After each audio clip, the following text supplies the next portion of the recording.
presentasi yang sangat menarik dari Mas Prana. Mas Prana perkenalkan dulu nih dari mana, jadi kita bisa kenal dulu sama Mas Prana dari mana. Langsung waktu saya serahkan kepada Mas Prana, monggo Mas. Baik, selamat pagi kepada rekan-rekan semua, selamat pagi juga kepada Dr. Yusuf. Jadi sebelumnya perkenalkan, saya Prana Jaganata dari Universitas Udayana Bali, dan juga salah satu anggota dari grup Satu Hari Satu EKG dengan mentor Dr. Muhammad Yusuf Suseno, spesialis jantung dan pembuluh darah konsultan. Jadi pada kesempatan kali ini saya akan sharing mengenai LVH kriteria, which one? Jadi tentu teman-teman sekalian semua pasti sudah mengetahui berbagai kriteria LVH yang ada. Tapi di sini kita akan mulai bahas beberapa yang tentunya kriteria yang mudah dipahami dan juga implikasi klinisnya yang mudah untuk digunakan. Baik, jadi sebelum kita beranjak ke berbagai kriteria LVH, kita di sini refresh kembali mengenai elektrofisiologi munculnya gelombang QRS. Jadi yang pertama kita perlu ingat bahwa otot jantung terdiri dari berbagai lapisan. Yang pertama ada endokardium, itu lapisan terdalam, kemudian miokardium, dan dilanjutkan ke epikardium, yang dimana yang paling dekat dengan sadapan EKG nantinya. Oke, jadi pertama, pada jantung manusia itu terdapat 4 vektor utama arah kelistrikan jantung. Jadi dari impuls yang sebelumnya dari AV node, itu akan menuju ke septum sebelah kiri. Kemudian dari septum sebelah kiri, impuls akan menuju ke septum sebelah kanan. Nah, kalau teman-teman ingat semua di sini, jika kita melihat sebuah depolarisasi listrik jantung dari sebuah sadapan, ketika listrik menuju ke sadapan tersebut, itu akan bermanifestasi sebagai gelombang yang positif. Sedangkan jika menjauhi akan muncul sebagai gelombang yang negatif. Nah, pada vektor pertama ini, karena terjadi aktivasi dari septum kanan dari septum kiri, maka pada sadapan 2 akan direkam sebagai gelombang yang sedikit negatif karena vektornya bergeser sedikit menjauhi arah tegak lurus dari sadapan 2. Hal ini akan disebut sebagai septal Q wave atau menandakan aktivasi dari septum ventricle. Selanjutnya, arah listrik itu akan menuju ke bundle branch baik kanan maupun kiri. Kemudian terjadi vektor kedua. Nah, vektor kedua ini adalah arah resultan gaya, di mana listrik menuju ke serabut Purkinje dan juga endokardium, yaitu lapisan terdalam dari otot jantung. Akibatnya apa? Pada sadapan 2 akan merasa dituju oleh arah depolarisasi dari listriknya, maka akan muncul gelombang yang tinggi. Nah, selanjutnya, vektor ketiga dan keempat ini merepresentasikan aktivasi dari miokardium dan juga epikardium. Pada vektor ketiga ini dapat kita lihat secara fisiologis otot jantung manusia itu otot jantung sebelah kiri lebih tebal dari jantung sebelah kanan. Akibatnya vektor listrik akan mengarah menuju ke sadapan di lateral. Hal ini pada sadapan 2 akan direkam sebagai gelombang yang menjauhi sadapan tersebut. Akibatnya gelombangnya akan turun. Dan pada akhirnya impuls akan mencapai epikardium, di mana pada vektor 4 ini akan ditandai dengan gelombang S tadi yang akan meningkat menjadi garis isoelektrik lagi. Jadi ketika sudah terjadi gelombang S, itu merepresentasikan bahwa sudah terjadi aktivasi dari epikardium, yang berarti seluruh bagian otot jantung itu telah teraktivasi sepenuhnya. Nah, ini adalah gambar bentuk kompleks QRS sama seperti tadi, di mana garis yang berwarna kuning muda ini menunjukkan aktivasi septum, kemudian kuning tua ini menunjukkan aktivasi dari endokardium, kemudian gelombang yang merah ini menunjukkan aktivasi dari miokardium karena terjadi deviasi ke kiri karena otot jantung sebelah kiri yang lebih tebal, dan juga yang garis berwarna biru ini yang menandakan bahwa telah terjadi aktivasi dari epikardium. Nah, tapi teman-teman perlu ingat bahwa tidak semua kompleks QRS itu seperti ini bentuknya. Karena jika kita ingat kembali bahwa sadapan itu ibarat sebuah kamera. Ketika kita memotret sesuatu dari angle yang berbeda, maka akan terlihat juga gambar yang dihasilkan berbeda. Begitupun juga dengan sadapan EKG. Kita coba lihat contohnya pada sadapan prekordial ini, V1 hingga V6. kita lihat morfologi kelompok gambar QRS-nya itu berbeda dari V1 menuju V6, di mana cirinya yang dapat kita lihat adalah perubahan dari gelombang R, di mana pada V1 gelombang R-nya relatif lebih kecil dibandingkan V6. Namun pada V2 akan semakin meningkat di V3 dan seterusnya hingga V6. Hal ini disebut dengan progresivitas dari R wave. Hal ini terjadi sama seperti karena penjelasan tadi, karena arah vektornya menuju lebih ke sebelah kiri. Nah, pada progresivitas R wave ini yang perlu kita perhatikan adalah adanya transitional zone, yaitu perubahan dari yang awalnya dominan negatif menjadi dominan positif. Normalnya hal ini terjadi pada sadapan V3 dan V4. Lalu apakah bisa transitional zone ini berpindah? Tentu bisa. Jika ada masalah pada otot jantung kiri yang membuat impuls harus lebih mengarah ke kiri, maka transitional zone akan berubah ke arah V5. Nah, hal ini disebut dengan counterclockwise rotation karena perubahan dari transitional zone melawan arah jarum jam. Biasanya terjadi karena masalah-masalah di jantung sebelah kiri. Sedangkan jika transitional zone-nya ini berpindah ke V2 maupun V1, maka itu disebut dengan clockwise rotation karena impuls akan menuju ke jantung sebelah kanan, seperti itu. Jadi elektrofisiologi ini penting untuk diketahui untuk kita nantinya dapat membahas kriteria dari LVH. Lalu itu adalah elektrofisiologi dari jantung yang normal. Lalu bagaimana dengan pasien dengan left ventricular hypertrophy? Nah, jika kita ingat kembali, refresh kembali bahwa LVH itu dapat terjadi karena volume overload atau pressure overload. Normalnya dapat kita lihat ini adalah chamber jantung sebelah kiri yang normal dengan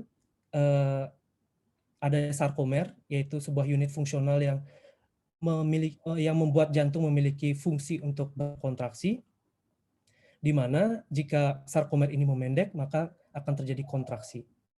Nah, pada kondisi volume overload, seperti pada mitral regurgitasi, kemudian pada VSD, kemudian pada infak miokard, itu akan terjadi kelebihan cairan di kalvum sebelah kiri. Jika kita ibaratkan sebuah balon, jika terus diisi oleh air, dia akan mengembang, dia akan terus melebar. Namun jika kapasitasnya untuk melebar itu sudah habis, maka lama-lama rusak balon tersebut. Nah, sama seperti jantung, di sini jantung memiliki mekanisme adaptasi dengan cara menambahkan sarkomer secara arah seri. Jadi ketika sarkomer itu memendek, berarti dia dapat berkontraksi, maka semakin dia melebar, maka meningkatkan kemampuannya untuk berdilatasi. Sehingga karena volume overload, chamber jantungnya penuh dengan volume darah, maka adanya sarkomer yang meningkat jumlahnya secara seri ini akan meningkatkan kemampuan jantung untuk berdilatasi, beradaptasi pada volume yang besar ini, sehingga dapat mengurangi stres dari dinding jantung. Nah, sedangkan pada pressure overload, seperti pada kondisi aortic stenosis, kemudian systemic hypertension, karena peningkatan resistensi sistemik, maka otot jantung itu perlu meningkatkan kontraktilitasnya agar dapat melawan tahanan sistemik itu. Bagaimana cara mereka jantung itu beradaptasi? Itu dengan cara menambah sarkomer secara paralel. Dengan meningkatnya jumlah sarkomer secara paralel ini akan meningkatkan kontraktilitas otot jantung. Namun, secara anatomis yang dapat kita lihat adalah pada volume overload biasanya akan terlihat dimensi ruang jantung yang membesar dibandingkan dengan normal. Sedangkan pada pressure overload itu ukuran dimensinya relatif tidak terlalu lebih besar dibandingkan dengan normal. Hal itu terjadi karena penambahan jumlah sarkomer secara paralel ini akan membuat jantung itu menebal ke dalam. Sehingga meskipun dimensinya sama, tetapi dia mengisi ruang kosong di ventrikel kiri yang harusnya berfungsi untuk menerima darah, sehingga disebut sebagai concentric hypertrophy. Sedangkan pada volume overload, karena dia melebar keluar, sehingga disebut eccentric hypertrophy. Nah, bagaimana implikasinya pada elektrofisiologi? Nah, jika kita bandingkan, ini adalah vektor jantungnya normal, dan ini adalah vektor jantung yang terdapat LVH. Nah, ada 3 hal yang dapat kita lihat di sini. Yang pertama, karena penebalan dari miosit otot jantung itu sendiri, maka vektor akan lebih mengarah ke kiri. Sebagai akibatnya apa? Kita lihat di sini V1. V1 itu pada kondisi yang fisiologis itu sudah merasa ditinggalkan oleh vektor listriknya. Sedangkan pada kondisi LVH, vektor itu semakin bergeser ke lateral lagi. Akibatnya gelombang S yang muncul pada V1 itu menjadi semakin dalam. Kemudian yang kedua adalah transitional zone. Transitional zone yang umumnya terletak di V3 ataupun V4 karena vektornya memang mengarah ke sana, ternyata pada LVH itu terjadi lebih lambat. Itu terjadi baru dari V5, V6. Ini menandakan bahwa vektornya lebih menuju ke arah sadapan tersebut dibandingkan lokasi normal. Sehingga terjadi counterclockwise rotation dari zona transisinya. Selanjutnya tentu karena vektornya lebih mengarah ke kiri, maka sadapan di kiri seperti V5, V6, kemudian 1 AVL itu akan voltasenya meningkat. Nah, selain dari perubahan voltase QRS tadi, ada beberapa perubahan lain yang dapat ditemukan pada kondisi LVH. Yang kedua itu adalah left atrial abnormality. Pada kondisi konsentrik maupun eksentrik hypertrophy, itu akan terjadi peningkatan volume dan juga peningkatan dari tekanan ventrikel kiri.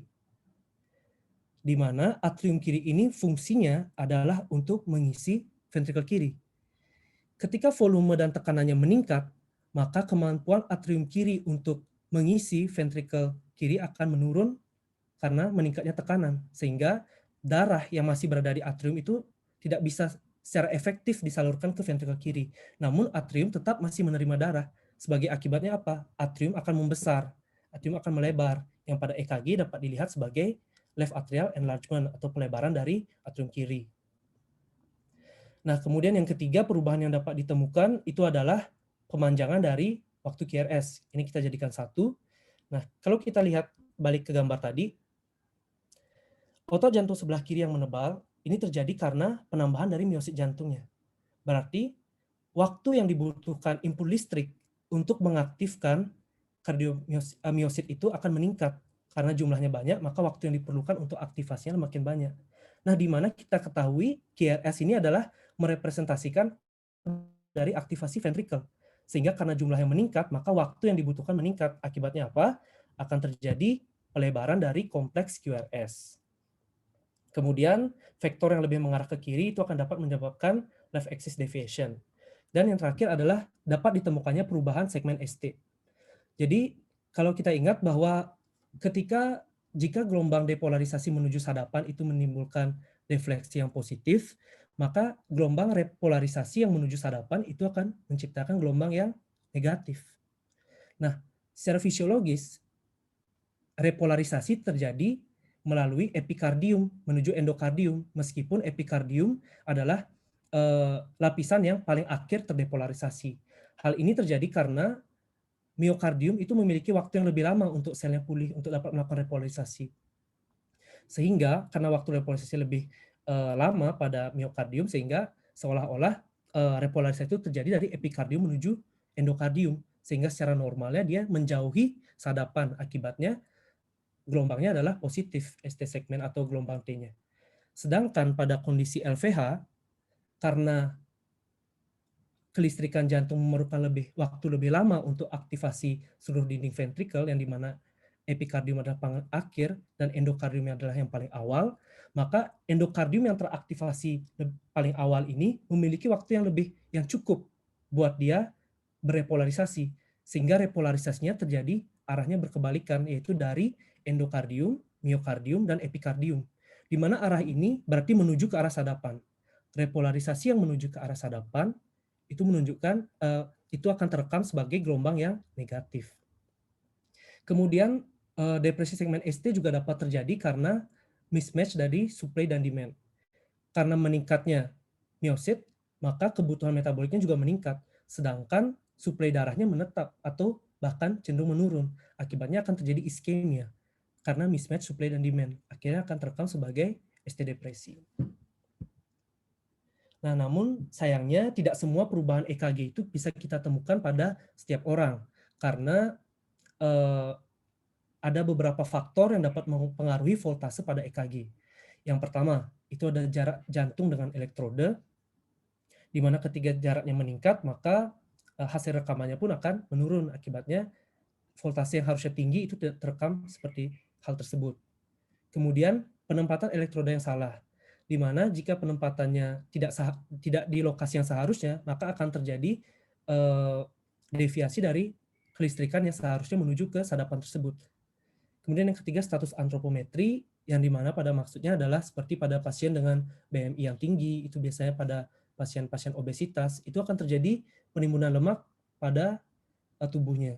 Sehingga karena sadapan dihalangi oleh lemak yang tebal, maka aktivitas perekamannya pun akan menurun. Kemudian bisa fibrosis miokardium. Karena LVH itu tidak hanya disebabkan oleh penambahan miosit, namun juga bisa karena jaringan yang sudah fibrosis, di mana justru jaringan fibrosis ini konduksi listriknya kurang baik, sehingga pada EKG itu tidak tercermin sebagai voltase yang tinggi. Kemudian pasien dengan gangguan paru, seperti pasien PPOK yang terjadi peningkatan udara dalam kafum toraksnya, itu juga akan menghalangi perekaman dari sadapan terhadap kelistrikan jantung.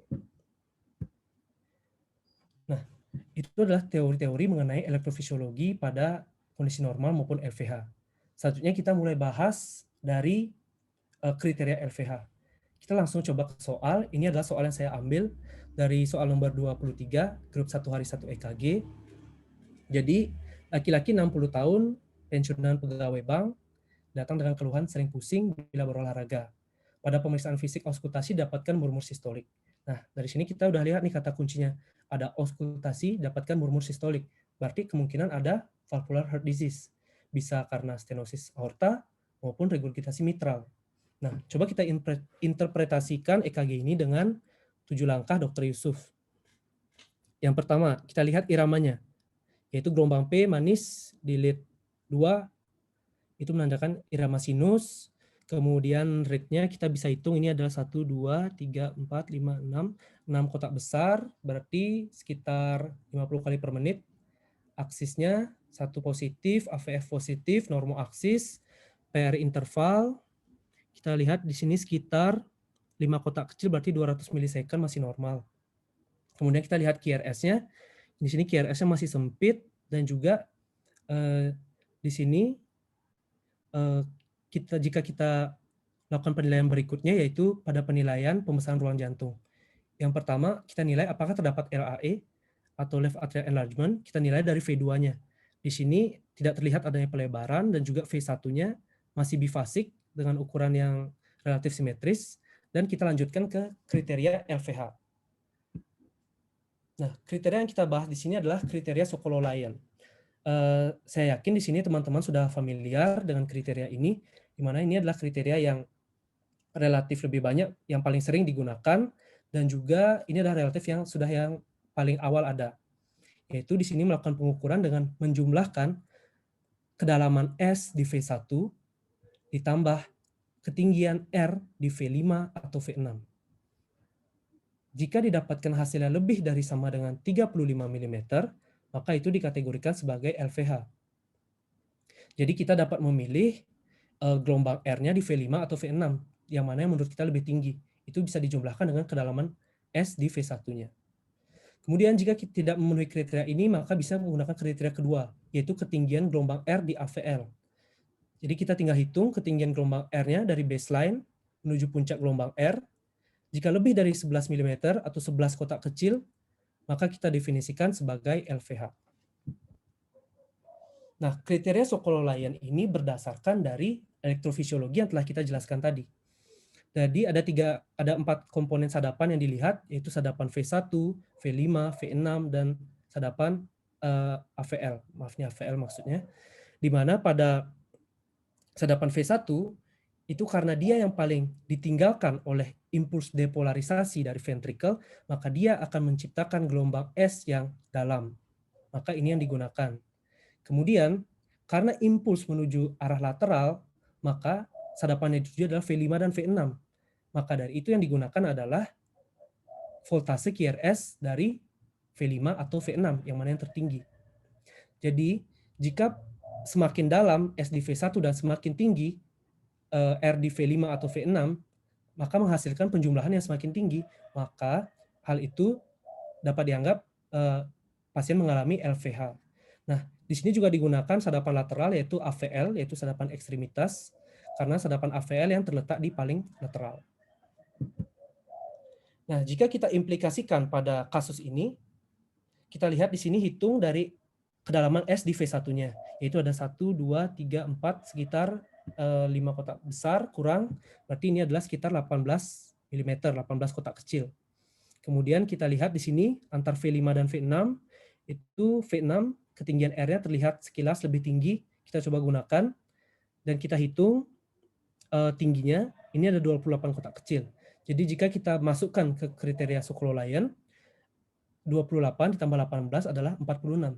Berarti ini sudah lebih tinggi daripada cut-off 35 mm. Sehingga ini dikatakan Sokololayannya positif atau pasien ini dengan LVH. Kita coba lanjut ke soal nomor 2. Yaitu, ini juga soal yang saya ambil dari grup 1 hari 1 EKG, soal nomor 261, yaitu perempuan 57 tahun dengan diabetes mellitus, merokok, dan juga ada hipertensi. Pasien nyeri dada tembus punggung skala 10, tidak hilang dengan nitrat IV, rencana primary PCI, dan berikut EKG-nya. Dari sini kita sudah bisa melihat pasien ini dengan hipertensi. Kita sudah berpikir pasien ini apa ada LVH atau tidak. Nah, kita coba interpretasikan. Di sini iramanya adalah sinus. Kita bisa lihat P yang jelas di sadapan 2. Kemudian rate-nya kita bisa hitung 1, 2, 3, sekitar 18 kotak kecil, berarti 1500 dibagi 18 kotak kecil, sekitar 83 kali per menit. Kemudian untuk aksisnya, kita lihat di sini 1 positif, AVF negatif, namun 2 masih positif, masih normoaksis. Kemudian PR intervalnya masih normal, 5 kotak kecil 200 milisecond. Kemudian kompleks QRS-nya sempit, dan kita masuk ke ruang jantung. Yang pertama kita lihat di atriumnya. Atriumnya di sini tidak terlihat adanya notching ataupun pelebaran, berarti tidak ada LAE, dan kita coba nilai apakah ada tidaknya LVH menggunakan kriteria Sokololayan yang telah kita pelajari tadi. Nah, jika kita hitung, ternyata S di V1 itu sebesar 7 kotak kecil. Sedangkan R di V6 pasiennya adalah 2 kotak kecil. Yang dimana jika dijumlahkan hasilnya adalah 9. Masih jauh dari cut-off 35 mm. Sedangkan pada AVL, jika kita menggunakan kriteria AVL, itu ketinggiannya ternyata 10 mm. Masih kurang dari cut-off kriteria Sokololayan. Tapi pasiennya dengan hipertensi. Jadi apakah pasien ini dengan LVH? Nah, di sini ada kriteria kedua. Mungkin teman-teman semua juga sudah familiar dengan kriteria ini, yaitu adalah kriteria Cornell. Pada Cornell kriteria ini menggunakan rumus mengukur ketinggian R di AVL dijumlahkan dengan kedalaman S di V3, di mana ketika lebih dari sama dengan 28 mm pada pria dan lebih dari sama dengan 20 mm pada wanita, itu dikatakan adanya LVH. Nah, kriteria ini juga sama, ini berpacu pada elektrofisiologi tadi, karena R di AVL merupakan sadapan yang gelombangnya dituju, sedangkan V3 merupakan sadapan yang gelombangnya ditinggalkan. Sehingga yang dihitung adalah R di AVL dan S di V3-nya. Nah, di sini juga ada ketika kita tidak menemukan adanya LVH berdasarkan kriteria voltase Cornell, di sini ada kriteria Cornell product, yaitu dapat meningkatkan sensitivitas dari kriteria ini, yaitu dengan mengalihkan durasi QRS. Kriteria voltase tadi hasilnya dikali dengan durasi QRS, di mana penghitungan ini berdasarkan aktivitas listrik tadi. Ketika terjadi LVH, penambahan miosit, menjadi peningkatan waktu impuls untuk mengaktifkan seluruh ventrikel, sehingga terjadi peningkatan durasi dari QRS. Sehingga di sini digunakan durasi QRS sebagai pengalinya. Sehingga ketinggian voltase dikali dengan durasi QRS itu dapat merepresentasikan adanya LVH atau tidak. Di sini cut off yang digunakan adalah 2000, lebih besar dari sama dengan 2440 milisecond. Nah, jika pada wanita sebenarnya hampir sama, hanya saja pada wanita sebelum dikalikan durasi QRS-nya maka kriteria voltase tadi dijumlahkan angka 6 ditambah angka 6. Untuk cut off-nya sama 2440 milisecond. Ini seperti ini dapat kita lihat, kita tinggal mengukur kedalaman S di V3 ditambah dengan ketinggian R di AVL. Nah, jika kita lihat pada soal yang tadi, di sini, jika kita coba aplikasikan kriteria Cornell, S di V3-nya adalah 16 mm, dan R di AVL-nya adalah 10 mm. Pasien wanita. Jika dijumlahkan, hasilnya adalah 26 mm, di mana ini sudah melebihi cut-off untuk perempuan, yaitu 20 mm. Sehingga pada pasien ini adalah kriteria Cornell positif. Dan memang pada pasien ini juga terdapat LVH. Selanjutnya adalah kasus yang ketiga. Ini saya ambil dari kasus soal nomor 204 dari grup 1 hari 1 EKG, yaitu perempuan 62 tahun, ada riwayat hipertensi, gula pernah naik tapi normal lagi, dengan saraf punggung terjepit. Keluhan kaki kiri mulai lutut, suka nyeri dan kram, terutama jika digerakkan atau berjalan dan pernah bengkak. Nah, dari sini juga kita melihat adanya hipertensi yang mengarahkan kecurigaan apakah pasien ini sudah ada LVH atau belum. Kita coba interpretasikan, di sini iramanya sinus. Kita lihat ada P yang konstan, diikuti 1 QRS. Kemudian rate-nya, ini sekitar 17 kotak kecil. Itu berarti sekitar 88 kali per menit. Kemudian aksisnya 1 positif, AVF agak sedikit negatif, namun 2 masih positif, normal aksis. Per intervalnya sekitar 4 kotak kecil, berarti 160 milisecond, normal. Kemudian kita lihat QRS. QRS-nya, untuk QRS sendiri ini lebarnya sekitar 2 kotak kecil, berarti 80 milisecond. Baru kita masuk ke ruang jantung. Yang pertama adalah atrium. Di sini kita lihat terdapat notching pada atriumnya, yang menandakan ini kemungkinan terjadi left atrial enlargement. Kemudian kita hitung apakah terdapat LVH ataupun tidak berdasarkan 2 kriteria yang sudah kita miliki tadi. Yang pertama, kita gunakan kriteria Sokolov-Lyon, di mana S di V1 itu 10 mm, dan R di V6 itu 14 mm. Dan jika dijumlahkan, ini adalah 24 mm dan masih di bawah dari cut-off-nya 35 mm. Berarti tidak memenuhi kriteria Sokolov-Lyon. Dan jika kita gunakan kriteria dari Cornell, kita menjumlahkan kedalaman S di V3 ditambah ketinggian R di AVL, maka kita dapatkan adalah 19 mm, di mana hal ini masih kurang dari cut-off dari kriteria Cornell. Jika kita tingkatkan lagi sensitivitasnya dengan mengalihkan durasi QRS, yaitu 80 milisecond, kita dapatkan hasilnya adalah 2000, di mana hal ini juga masih di bawah 2440, sehingga ini juga tidak memenuhi kriteria Cornell. Namun pasien ini dengan hipertensi, 62 tahun, ada riwayat DM. Apakah pasien ini dengan LVH atau tidak? Nah, di sini kita bisa gunakan kriteria dari Romhild-Estes. Jadi kriteria ini berpacu pada temuan EKG selain voltase pada pasien-pasien LVH seperti yang sudah dijelaskan tadi. Yang pertama, yang komponen penilaiannya ada voltase QRS. Yang kedua, abnormalitas dari ST segmen. Yang ketiga, pembesaran dari atrium. Yang keempat, deviasi aksis. Dan juga yang kelima, ada durasi QRS-nya. Coba kita jabarkan di sini satu persatu. Pada yang pertama, kriteria voltase, itu yang dilihat adalah sama, yaitu R dan S-nya. Di sini ada 3 komponen, di mana salah satu saja positif, itu kita beri poin 3. Jika lebih dari 1, tetap poinnya adalah 3, karena ini adalah satu komponen. Nah, poin yang pertama adalah R atau S di sadapan ekstremitas, bisa 1, 2, 3, AVL, AVF, jika lebih dari 20 mm, itu sudah mendapat poin 3. Atau kita bisa lihat kedalaman S di V1 atau V2, yang dimana ini adalah sadapan yang ditinggalkan, jika lebih dari sama dengan 30 mm, itu juga mendapat poin 3.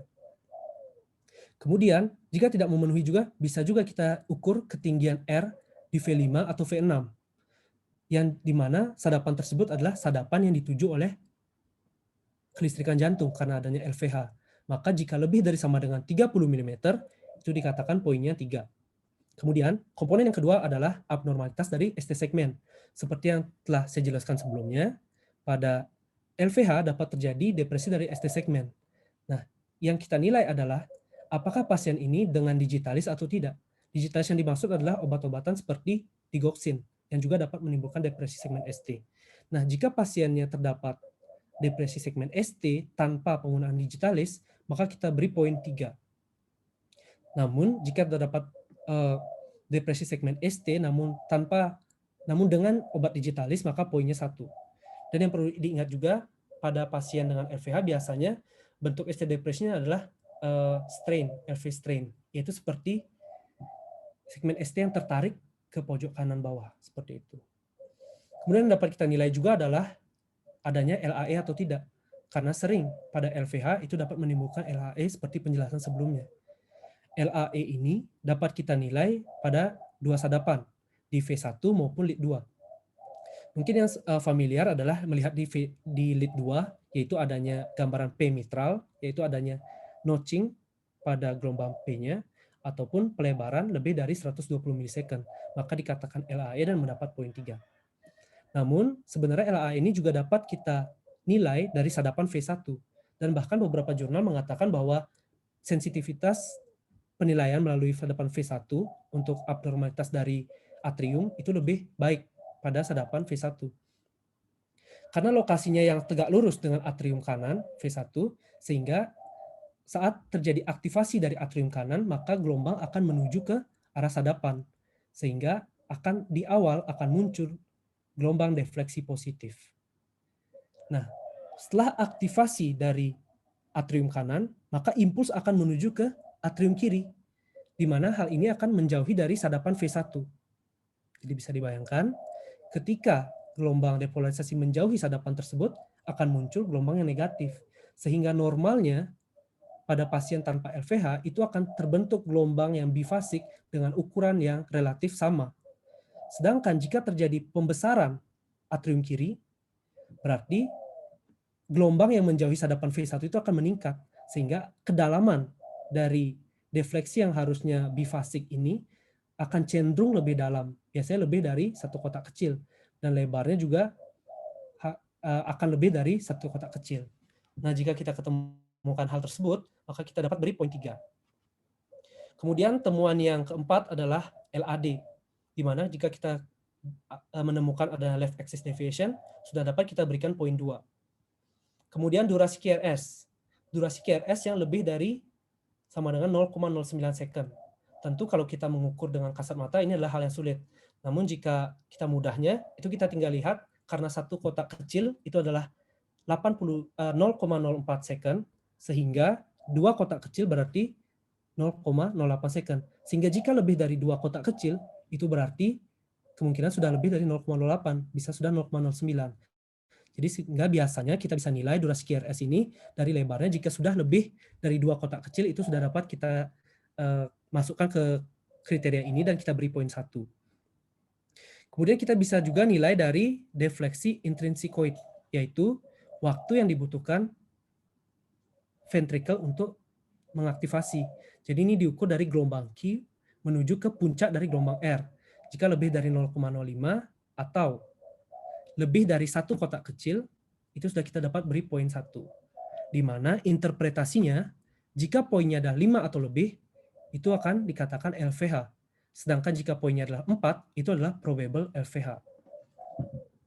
Nah, jika kita aplikasikan pada kasus ini, kita lihat di sini tadi terdapat left atrial enlargement, berarti dia poinnya 3.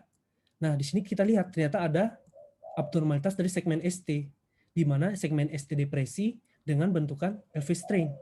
Berarti dia tertarik. Berarti dia dapat poin 3. Di mana jika dijumlahkan, ini adalah jumlahnya 6, yang berarti kriteria ini memenuhi kriteria Romlit-ST untuk adanya LVH. Nah, sekarang kita sudah memiliki 3 kriteria yang dapat kita gunakan untuk menilai LVH. Sekarang kita coba aplikasikan pada soal yang saya ambil dari blog Dr. Smith. Jadi ini pasien perempuan dengan diabetes mellitus dan kaki bengkak, bagaimana EKG-nya. Yang pertama kita coba gunakan kriteria dari Sokololayan.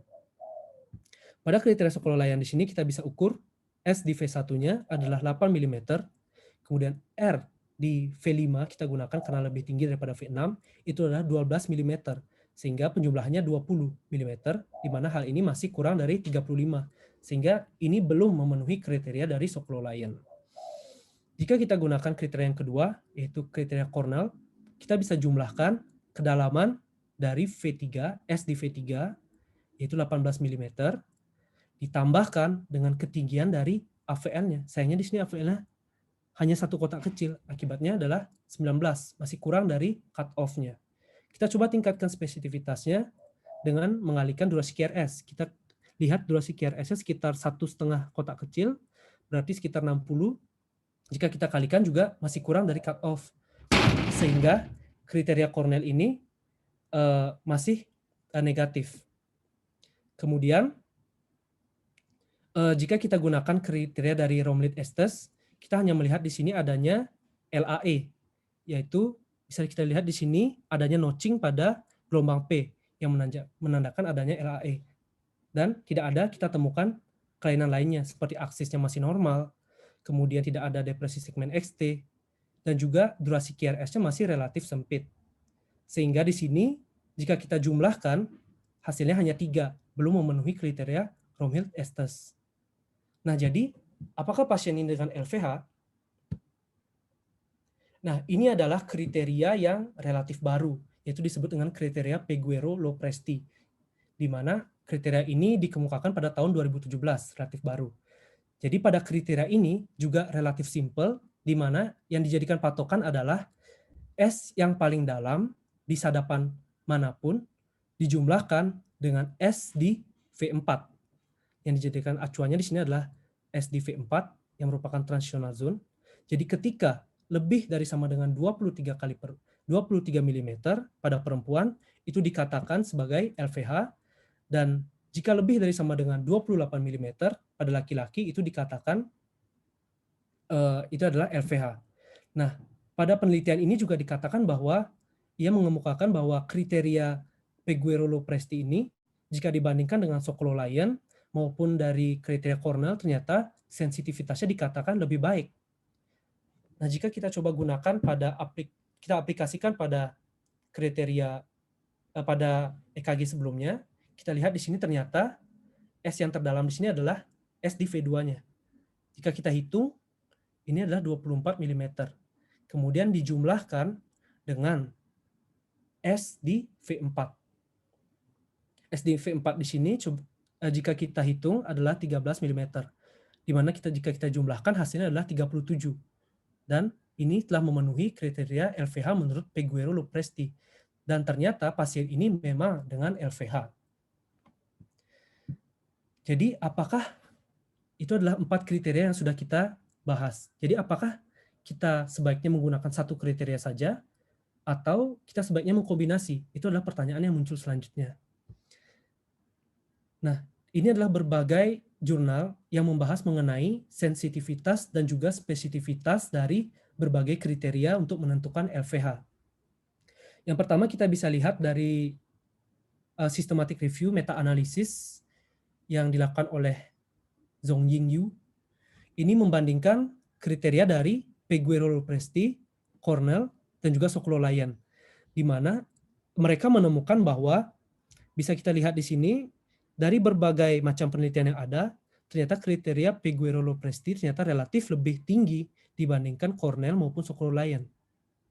Sama seperti penjelasan seperti penelitian yang dilakukan oleh Peguero tadi. Nah, kemudian sensitivitasnya lebih tinggi. Namun untuk spesifisitas ternyata masing-masing dari kriteria ini relatif sama antara Peguero, Cornell, dan juga Sokololayan, di mana sekitar di kisaran 85 hingga 95% untuk spesifisitasnya. Kemudian di urutan kedua kita bisa lihat di sini sensitivitas yang lebih tinggi yang kedua adalah Cornell jika dibandingkan dengan Sokololayan. Namun sama untuk spesifititas tidak ada perbedaan yang bermakna antara Peguero, Cornell maupun Sokololayan. Yang berarti apa?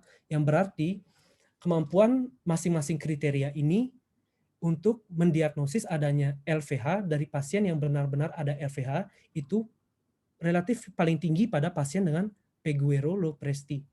Nah, di sini ada juga penelitian yang dilakukan oleh Bayram. Di sini membandingkan juga dengan kriteria Romhild-Estes sebagai tambahan dari yang tadi. Di sini juga hasilnya sama, di mana sensitivitasnya relatif yang paling tinggi adalah yang Peguero.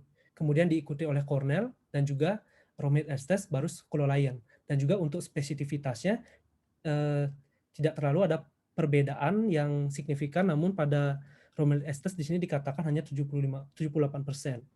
Nah, jika kita coba aplikasikan pada soal-soal yang tadi, ini adalah soal yang pertama, di mana pasien yang positif menurut Sokololayan. Jika kita coba gunakan kriteria dari Peguero, kita jumlahkan kedalaman S di V2 dijumlahkan dengan kedalaman S di V4, itu hasilnya 32. Ternyata lebih dari 28 mm, di mana ini menunjukkan menurut kriteria Peguero juga ini masuk sebagai LVH. Nah, kita lanjutkan ke soal yang kedua. Jika yang tadi dengan kriteria Cornell positif, jika kita gunakan dengan kriteria Peguero, kita coba hitung kedalaman S yang paling dalam di sadapan prekordial. Di sini adalah S di V3-nya. Di sini ukurannya adalah 16 mm. Dan S di V4-nya adalah 7 mm. Di mana 16 sama 7 adalah 23. Jadi ini sudah memenuhi kriteria dari Peguero yang di mana 23 adalah minimal untuk perempuan. Jadi dengan Peguero juga positif soal yang nomor 2. Kemudian soal yang nomor 3. Ini adalah soal yang di mana kriteria Sokololayan dan juga kriteria Cornell tidak menunjukkan adanya LVH. Namun dengan kriteria Romhild ini menunjukkan adanya LVH dengan skor 6. Nah, jika kita aplikasikan kriteria Peguero, kita bisa nilai di sini bahwa S yang paling dalam adalah V2 dengan ukuran 14 mm ditambah dengan S di V4 yaitu 9 mm. Penjumlahnya adalah 23 mm. Di mana pasiennya adalah perempuan. Berarti ini memenuhi kriteria Peguero. Sehingga dari ketiga soal tadi ternyata kriteria Peguero itu memenuhi kriteria LVH, di mana hal ini sesuai dengan penjelasan dari jurnal tadi bahwa sensitivitas dari Peguero ini lebih baik daripada kriteria lainnya. Nah, jika kita coba lagi satu, ini soal yang saya ambil dari grup 1 hari 1 EKG. Laki-laki 57 tahun dengan diabetes mellitus, merokok, hipertensi, sesak nafas saat aktivitas ringan. Nah, kita coba di sini aplikasikan keempat kriteria yang kita punya. Yang pertama, kriteria dari Sokololayan. Kriteria dari Peguero kita gunakan terlebih dahulu, yaitu kedalaman S yang paling dalam yaitu di V3 ditambah S di V4 adalah 16 dengan 9, dan di mana hasilnya adalah 25. Pasiennya adalah laki-laki. Sehingga hal ini cut off untuk laki-laki adalah 28 mm. Hal ini tidak memenuhi kriteria Peguero Lopresti. Kita coba dengan kriteria lainnya, kriteria Sokololayan, yaitu kita hitung kedalaman S di V1 ditambah ketinggian R di V5 atau V6 yang mana yang paling tinggi. Di sini karena V6-nya lebih pendek, kita gunakan R di V5. Di mana hasil penjumlahannya adalah 20 mm, belum memenuhi kriteria Sokololayan. Tapi jika kita lihat kriteria kedua dari Sokololayan, yaitu ketinggian R di AVL. Jika kita lihat di sini ketinggian R-nya adalah 12 mm. Hal ini sudah menunjukkan adanya LVH menurut kriteria dari Sokololayan. Nah, bagaimana dengan kriteria Cornell? Nah, dengan kriteria Cornell juga ternyata hasilnya sama. Jika dijumlahkan kedalaman S di V3 dengan ketinggian R di AVL, ternyata hasilnya adalah 28 mm, di mana cut off-nya adalah 28. Sehingga di sini kriteria Cornell juga memenuhi. Yang artinya apa? Tidak selalu semua EKG yang positif dengan yang tidak semua yang negatif dengan kriteria lainnya itu positif dengan Peguero. Bahkan ini bisa terjadi hal sebaliknya. Seperti itu. Jadi apa simpulan yang dapat kita tarik dari materi hari ini? Yang pertama, jadi masing-masing kriteria LVH ini memiliki sensitivitas dan spesifisitas yang berbeda-beda, sebagaimana sudah dijelaskan tadi. Di mana berdasarkan berbagai penelitian, ternyata kriteria Peguero-Lopresti memiliki sensitivitas dan spesifisitas yang relatif baik, di mana sensitivitasnya relatif lebih tinggi, sedangkan spesifisitasnya tidak terlalu berbeda dengan kriteria lainnya. Namun, ini tidak menutup kemungkinan terjadinya false negatif pada kriteria Peguero-Lopresti, karena spesifisitasnya dikatakan hanya sekitar 55%, sehingga ada kemungkinan false negatif lagi sekitar 50%-nya. Nah, sehingga di sini mengkombinasikan dua kriteria atau lebih itu berpotensi dapat meningkatkan nilai prognostik kita untuk mendeteksi adanya LVH atau tidak melalui EKG. Nah, di sini kalau saya sih biasanya yang menggunakan adalah kriteria Cornell, saya kombinasikan dengan kriteria Peguero-Lopresti, sehingga dapat berpotensi meningkatkan temuan LVH pada pasien yang benar-benar terdapat LVH. Ya, jadi sekian presentasi dari sharing materi dari saya terkait dengan kriteria LVH. Mohon maaf ada jika kesalahan. Terima kasih. Terima kasih. Assalamualaikum warahmatullahi wabarakatuh. Terima kasih banget Mas Prana. Keren banget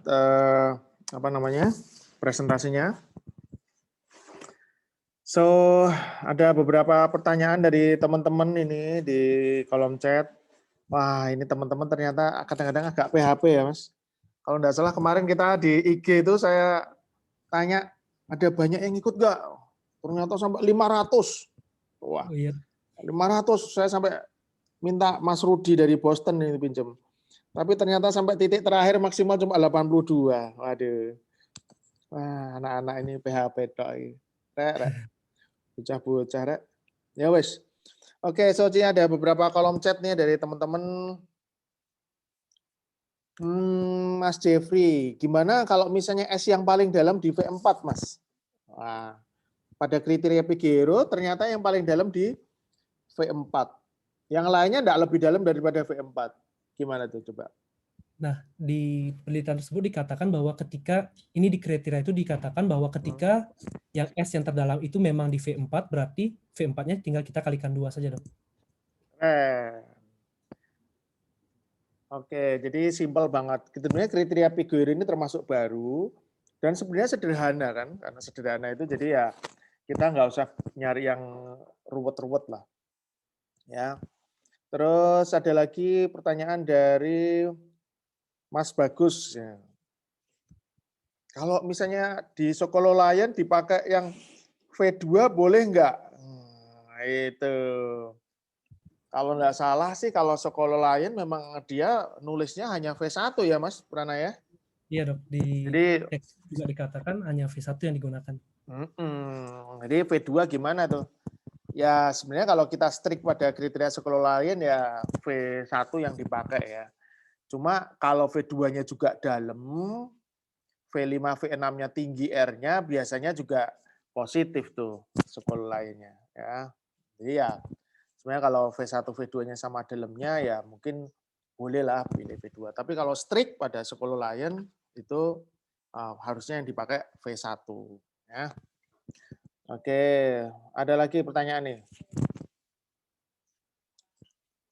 Apakah untuk Rohim Else test yang dipakai selain LV strain pada serapan V5, V6 dan AVL? Jadi LVH strain-nya yang dipakai yang di mana ini kalau Rohim Else Mas Prano? Nah, izin dokter, koreksi kalau salah. Setahu saya yang digunakan memang di sadapan lateral karena abnormalitasnya itu terjadi di sadapan yang di lateral. Makanya yang digunakan adalah V5, V6, 1 dan AVL. Jadi memang yang dipakai karena kita kan melihat pada left ventricle hypertrophy ini terutama di otot-otot di lateral kiri. Kalau teman-teman ingat, yang lateral kiri atau kalau hipertrofi paling kamera mana nih yang paling jelas untuk melihat di mana? Yang paling jelas untuk melihat adalah di lead V5, V6 dan 1 AVL.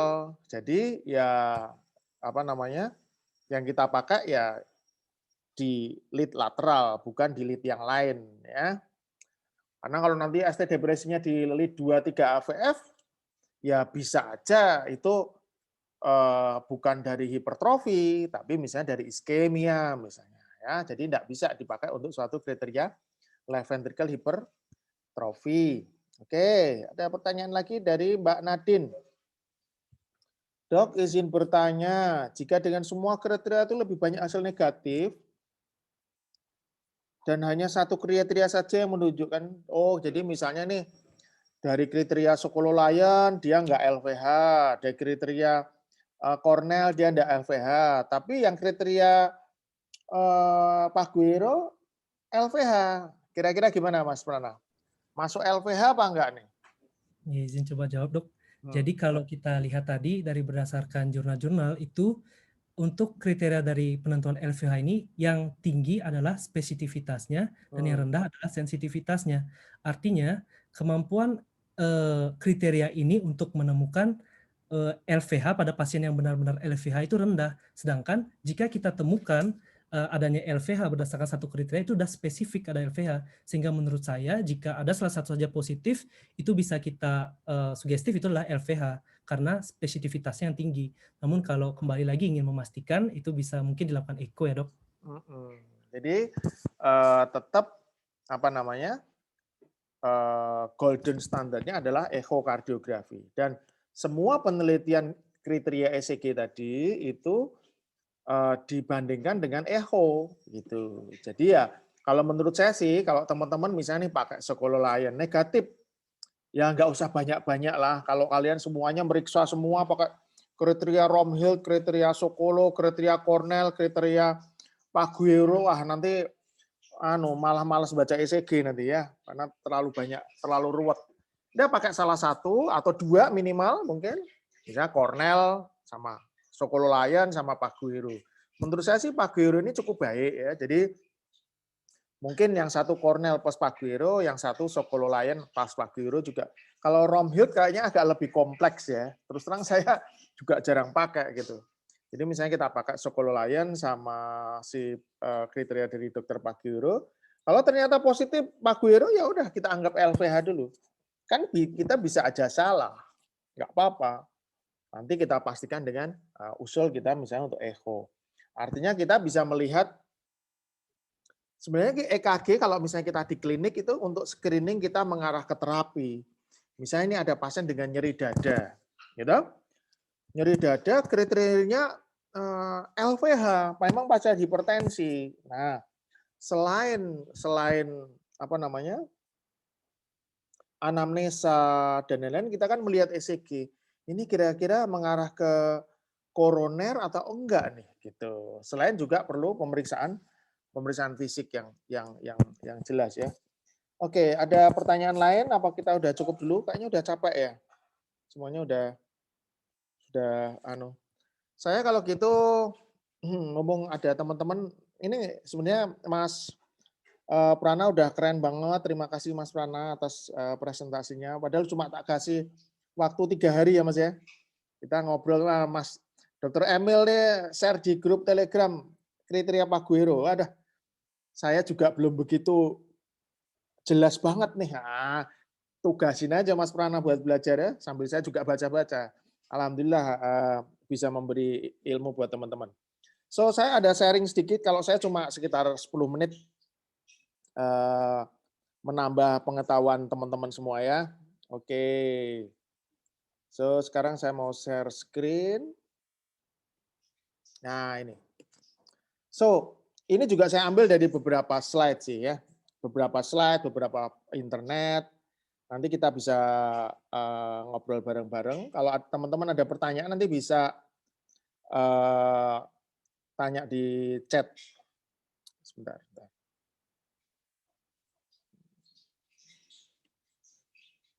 Oke.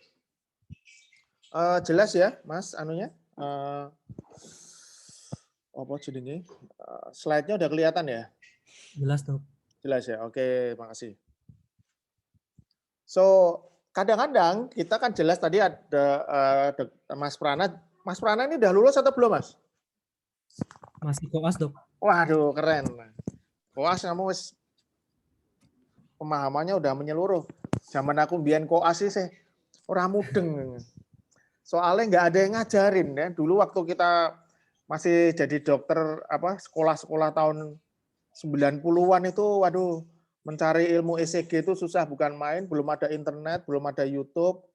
Senior juga masih sedikit, jadi mungkin sibuk dengan pasien, dengan kehidupan sehari-hari, jadi untuk sharing kayak gini itu masih jarang banget.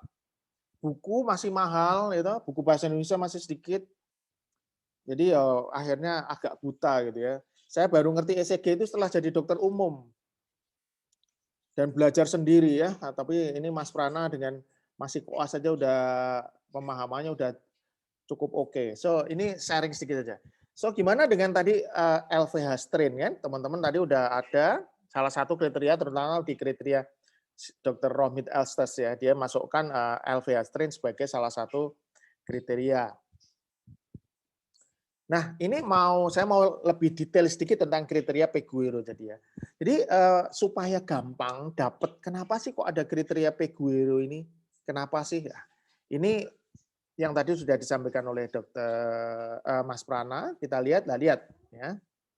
Jadi kriteria Peguero ini didapat dari pengetahuan bahwa kalau ECG yang normal, kalau otot jantung yang normal, maka di lead V1 dan V4 ya, terutama di lead V4, V3 dan V4 ini adalah zona transisional. Zona transisional ya. Jadi artinya di V3 ini asumsinya dia akan isoelektrik, yang ke atas sama yang ke bawah itu akan sama. Yang ke atas sama yang ke bawah itu akan sama di V3. Nah, sementara yang di V4 itu sudah mulai ke kiri itu. Jadi R-nya akan lebih tinggi daripada S-nya. Jadi kalau nggak ada LVH, maka di V4 itu S-nya akan kecil aja, sedikit aja. Jadi apapun S di tempat lain tidak akan lebih dari angkanya. Kalau laki-laki 28, kalau wanita 23 ya. Jadi ini pada yang seperti ini. Misalnya ini V3 sama V4. Kita lihat V4-nya cuma sedikit tok, V3-nya misalnya 10. Kan nggak ada 20 ya. Jadi ini yang normal. Nah, apa yang terjadi ketika hipertrofi ventrikel kiri? Lihat nih, ototnya jadi tebel banget di sini. Ketika tebel banget di sini, akhirnya zona transisionnya berubah ke V5, ke V6. Nah, di V4 yang harusnya udah mulai positif, ya, ini malah jadi ke bawah karena dia merasa ditinggalkan banget di V4. Biasanya kan dia udah mulai dituju nih oleh arus listrik. Ingat kalau dituju R kan ke atas. Nah, ketika di V4 dia udah mulai ditinggal, maka dia akan di sini tebel banget, akhirnya V4 merasa ditinggal. Karena merasa ditinggal, maka di V4 ini akan didapatkan gelombang S yang lebih dalam daripada gelombang R-nya. Nah, inilah adalah dasar dari kriteria Peguero. Ditambah, lihat di V1, V2, V3, misalnya di V3. Maka karena ini makin tinggi ke atas sana, arus listriknya menuju banget ke V5, V6 makin tebel, maka di V2, V3 makin dalam, makin merasa sedih karena ditinggalkan S kan, makin S makin dalam S-nya. Jadi akhirnya pada kriteria Peguero ini ketika S di V4 ditambah S di lead lain ya biasanya di V1, V2, V3 akan dalam banget, maka di atas 28 kalau laki-laki, kalau wanita di atas 23 ya Mas Prana ya. Itu disebut kriteria Peguero-nya positif. Jadi itu kenapa dasarnya pakai V4. Karena seharusnya yang normal tuh V4 S-nya kecil. Karena artinya di sini udah mulai R tinggi nih. Nah, transitional zone-nya di sini udah mulai ada R-nya. Tapi kalau pada LVH, V4-nya masih dalam karena di sini masih kesana banget. Jadi V4-nya masih dalam. Ini adalah saya mau nerangin sedikit tentang lebih dalam tentang dasar dari kenapa Dr. Peguero memakai kriteria ini gitu ya. Dan saya kira ini simple banget ya, menurut saya sih cukup simple. Lebih baik lagi dikombinasi sama kriteria yang lain. Oke. Nah, kemudian teman-teman tadi lihat ada LV strain kan. Nah, ini ada kalau enggak salah di blognya dokter siapa ya? Dokter dari India itu dia banyak sekali kriteria LVH, membedakan antara LVH sama iskemia pada strain. Tapi intinya gini, tapi kriteria yang lain itu saya masih belum begitu pas ya. Paling simpel adalah lihat ini. Pada LVH, kalau ada ST depresi di V5, V6, maka kriteria yang lain tuh masuk ke LVH. Tapi kalau ada iskemia saja, kemungkinan kriteria yang lain tidak masuk. Nah, kemudian jadi kriteria voltase, kriteria untuk LVH pada iskemia nggak ada. Kalau itu berarti lebih banyak iskemianya, bukan suatu left ventricle hypertrophy. Kemudian pada LVH, J point-nya udah depresi, pada iskemia enggak. Nanti kita kasih contoh. Dan kemudian T wave-nya pada LVH biasanya asimetri, kalau pada iskemia ini simetri. Ini cepat aja biar nggak terlalu lama ya. Jadi contoh ini pada pasien dengan LVH strain, ya kan? Tadi udah diterangkan oleh Mas Prana bahwa intinya paling simpel adalah karena pressure yang sangat tinggi sehingga terjadi penebalan dari otot, maka mismatch demand juga ada. Akibatnya apa? Terjadi LVH strain di sini. Di mana voltasenya meningkat, di sini mulai ada slightly ST depresi dengan T inversi. Ya, di sini makanya disebut strain. Tetapi dia biasanya asimetrik. Kita lihat di sini asimetrik. Nanti kita lihat yang simetrik kayak apa. Langit, enggak, masker. Oke. Nah, ini asimetrik kan? Kayak gini. Nah, kalau yang simetrik kayak gini. Nah, ini harus kita pikirkan iskemia. Walaupun belum tentu ya. Belum tentu iskemia juga. Tetapi kalau kayak gini seringnya adalah LVH dari strain, hipertrofi. Tapi kalau yang seperti ini, lihat J point-nya juga turun nih. Turun set, hampir turun ke bawah di sini, baru turun. Kalau iskemia, J point-nya tetap di sini, dia datar sedikit terus ke bawah. Nah, tapi ini semua belum pasti benar. Tapi paling tidak kalau kita lihat, kita bisa evaluasi ini ke arah iskemia atau LVH strain. Nah, ini ada lagi yang lain. Kalau pada iskemia, lihat, dia lurus kemudian ke bawah. Tapi ini J point-nya turun nih. Ya. Bawah. Kalau LVH strain dia kayak gini. Ada kayak melengkungnya dulu baru turun. Akibatnya kalau di V1 maka dia akan ini ST elevasi, tetapi dia bentuknya gini. Ada melengkung di sini. Tapi kalau di V1 kebalikannya dia akan ada cyclic ST elevasi tapi ini lurus. Tidak melengkung kayak gini, tapi ini lurus. Jadi ini di V5, V6, ini di V1-nya akan bentuknya seperti ini. Nah, ini adalah contoh-contoh pasien yang kita sering lihat. Pertanyaannya gimana nih kalau pasien ini ada chest pain? Nah, itu. Ini agak sulit. Jelas ini kalau pakai kriteria manapun akan kayaknya akan dapat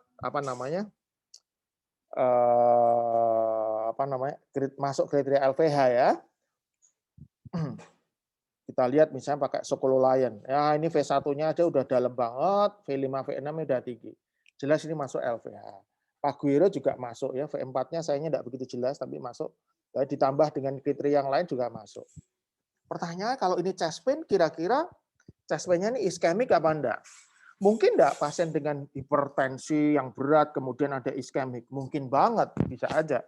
Tapi kadang-kadang bisa juga enggak. Ketika kita angiografi, ternyata koronernya normal. Cuma kalau kita lihat dari ECG ini, tetap kalau baca kayak gini, saya sih paling sering tetap baca dia LVH, strain DD iskemia, itu paling simple. Ya. Karena memang ini mengarahnya sih asimetrik dan kriteria voltasenya masuk. Jadi mungkin LVH, tapi ya supaya kita nggak salah, supaya kamu nggak dimarahin sama senior juga. Kalau ternyata koroner gitu ya, walaupun seniornya juga bisa salah nih. Ternyata troponia naik gitu ya, tapi noise-nya enggak tinggi, di angiografi normal. Bisa aja itu. Nah, ini kita anggap sebagai DD iskemia, walaupun sepertinya ini mengarah ke lebih banyak ke strain ya, karena dia asimetrik, J point-nya juga turun ke bawah ya. Oke, ini juga sama ya. Ini juga sama dengan suatu LVH strain. Jelas ini kriteria manapun masuk. Dan ini tidak simetris ya, J point-nya juga turun ke bawah, kriteria LVH masuk. Jadi kalau dari sini, ini mengarahnya ke suatu left ventricle hypertrophy. Ini juga sama, ya, asimetrik, tapi ini kelihatan lebih dalam lagi. Ini kelihatan lebih relatif, lebih simetrik daripada yang tadi. Ya. Tapi kriteria LVH jelas masuk. Gitu. Kadang-kadang pasien aorta stenosis juga nyeri dada kan, ya kan? Itu tidak selalu koroner, ya, karena aorta stenosisnya juga relatif terjadi hipoksia miokard. Nanti kita lihat. Ini juga sama, ini juga suatu left ventricle hypertrophy karena di sini, dia turun ke bawah, tidak datar. Gitu. Ya ini kriteria belum tentu benar juga ya. Tetap makanya saya paling simpel kita lihat ya, lihat pada pasien ini juga ini pasien terbukti LVH bukan suatu koroner. Ada ST elevasi nih di V1, V2, tapi merupakan resiprokal dari V5, V6 yang ST depresi. Ya, jadi ST elevasi juga bisa karena LVH ya di V1, V2 ya, jangan bilang ini suatu STEMI. Ya. Perlu serial ECG. Lebih baik lagi kalau punya ECG yang lama. Oh, ECG yang lama udah sama kayak gini ya, berarti kemungkinan bukan suatu STEMI. Nah, ini contoh yang lain yang mengarah ke suatu koroner. Kalau lihat ini, kalau kita pakai kriteria Peguero, ya, kriteria Peguero, lihat di S4 itu ada berapa ini, Mas? 10, berapa ini? Sekitar 15 ya, 15. 15 ditambah S yang lain yang paling dalam di mana? Ini V3 sama F4 hampir sama ya. Oke lah, 15 tambah 15 sudah 30. Ini seorang laki-laki. Jadi masuk enggak ini kriteria LVH? Masuk kriteria LVH. Tapi ini pasien dengan nyeri dada. Ya, kriteria masuknya. Tapi lihat, ECG-nya itu beda sama yang ini ya. Sebelumnya ini. Kalau yang ini, wah ini kriteria voltasenya dalam-dalam banget ya. Ini jelas banget, kelihatan banget kalau ini suatu hipertrofi. Kalau ini dia lebih banyak, lihat, ST depresinya dan dia horizontal seperti ini. Di V3 juga ada ST depresi horizontal kayak gini. Kriteria voltasenya nggak terlalu tinggi. Kemungkinan ini lebih banyak ke iskemi ini. Ya, walaupun ininya nggak terlalu simetris. Jadi tidak ada kriteria yang fix banget gitu ya.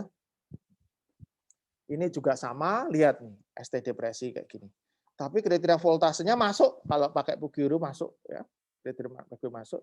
Tapi feeling-nya nggak enak ini di sini. Beda sama yang ini. Kalau teman-teman lihat ECG di sini, wah ini ininya dalam banget, tinggi banget yang sini V5, V6-nya. Kalau ini nggak terlalu nih di V5, V6 voltasenya. Tapi kok di sini dalam banget. Ngerti nggak maksudnya? Jadi kalau di si V5-nya tuh tinggi banget, V6 tinggi banget, ini aja ST depresi itu lebih make sense menuju ke arah suatu LVH. Tapi kalau V5, V6-nya tidak terlalu tinggi, tapi di sini ST depresi, kemungkinan suatu iskemia lebih besar. Walaupun bisa aja salah sih. Ya. Nah ini juga sama. Nah pada pasien ini T inversinya lebih dalam banget. Nah ini ada beberapa kemungkinan, bisa suatu iskemi, bisa suatu miopati, kardiomiopati, konsentrik ya bisa ya. Tapi beberapa DD kriteria LVH ini masuk nggak ya? Kayaknya sih masuk ya. Ini saya ambil dari Dr. Ken Grauer, dia masuk ada kriteria LVH. Tapi ada di sini dan di sini mengujungnya tetap ke dua kemungkinan, iskemia atau suatu miopati. Kecuali kalau pasiennya ada penurunan kesadaran. Halo, kalau penurunan kesadaran masuk ke mana? Ya, bisa perubahan ini bisa karena neurologis ya, suatu stroke iskemik, stroke hemoragik yang luas subarachnoid itu bisa seperti ini. Oke, nah ada lagi ini kriteria nah T inversi yang dalam seperti ini, ini Whelan ya, Whelan ya. Seperti ini ada T ini, tapi V5 V6 ya kayak gini. Kalau ini masuk kriteria LVH enggak? Kayaknya sih enggak ya. Peguero dia, ini gambarnya enggak begitu jelas, tapi kayaknya sih ini sama ini, kalau ini laki-laki juga enggak masuk. Jadi ketika seperti ini jelas mengarah ke suatu iskemia karena dia simetrik. Ya. Ini tak buat baru aja kira-kira 30 menit yang lalu, jadi belum begitu teratur banget anunya. Nah ini gimana? Ini pasien AF kan, jelas irregular. Nah, kalau AF ditanya harus pakai digoxin apa enggak? Karena digoxin juga bisa bikin suatu ST depresi dengan T inversi. Ya. Ini DD-nya beliau pakai digoxin, maka DD-nya adalah kemungkinan suatu bisa digoxin effect, bisa suatu hipertrofi, ya, tetap kemungkinan suatu iskemik. Nah, ini yang kalian teman-teman harus melihat secara lebih detail lewat anamnese, ECG sebelumnya itu penting, ECG sebelumnya itu penting, enzim jantung, echo itu sangat penting kalau menurut saya. Daripada assess, oh ini segera koroner, segera masuk ke cath lab, diintip echo sebentar, kita lihat pastikan nggak ada hipertrofi, kardiomiopati hipertrofi, nah, kemungkinan mengarah ke koroner misalnya. Oke, saya kira sih demikian dari saya, ini cuma tambahan aja buat teman-teman biar tambah seneng. Ada pertanyaan, Mas? Kayaknya enggak ada ya.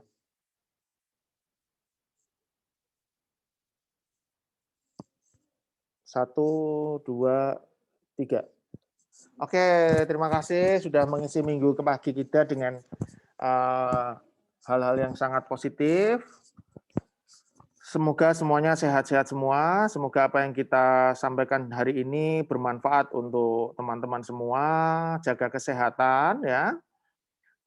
Tetap ngopeni pasien dengan hati. Ingat dengan hati, jangan hanya dengan guideline, jangan hanya dengan pedoman, jangan hanya dengan buku. Karena setiap pasien itu unik. Nah, itu yang paling penting.